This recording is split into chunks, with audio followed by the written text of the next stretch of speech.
एक रात नींद में श्री कृष्ण के मुख से राधा का नाम निकला। निकट ही सोई रुक्मणी की नींद टूट गई, उसका चित्त अशांत हो गया। सारी रात वह करवट बदलते रही। सुबह सवेरे श्री कृष्ण की नींद खुलते ही रुक्मणी ने पूछा, प्राणनाथ, ऐसा क्या है राधा में, जो सोते जागते हर घड़ी आप राधा का नाम जपते हैं? श्री कृष्ण मुस्कुराए, बोले, जानना चाहती हो प्रिय? रुक्मणी ने हामी भरी, एक परीक्षा देनी होगी तुम्हें, कहो तैयार हो? श्री कृष्ण ने पूछा। रुक्मणी तैयार हो गई। श्री कृष्ण रुक्मणी को लेकर यमुना तट की ओर चल पड़े।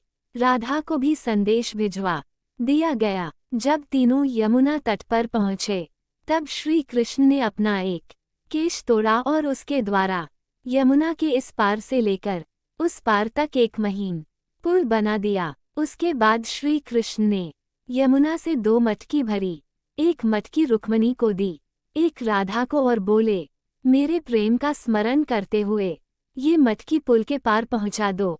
रुक्मणी मटकी लेकर पुल पर चलने लगी। कुछ दूर चलने के बाद जब उसने पुल के दूसरी ओर देखा तो सशंकित हो गई।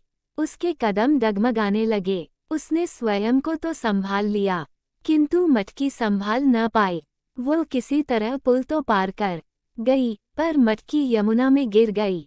जब राधा की बारी आई तो मटकी लेकर बड़ी सहजता से वो पुल पार कर गई। ये देख रुक्मणी चकित हुई। उसने राधा से पूछा, बहन, ऐसा क्या था तुम्हारे प्रेम में, जो तुम मटकी लेकर यमुना पार कर गई? राधा ने उत्तर दिया, बहन, मैंने कहाँ यमुना पार किया, प्रिय के द्वारा मेरे हाथों में दी मटकी ने ही मुझे पार पहुँचाया। रुक्मणी को राधा के प्रेम की अथाह गहराई का भान हो गया। समर्पण प्रेम का मूल है। जहाँ समर्पण है वहाँ पूर्ण विश्वास है, शंका के कोई चिन्ह नहीं। राधा का श्री कृष्ण के प्रति पूर्ण समर्पण भाव था। शंका लेश मात्र भी न थी। विश्वास था कि प्रिय ने हाथ में मटकी दी है तो पार भी पहुँचाएगा।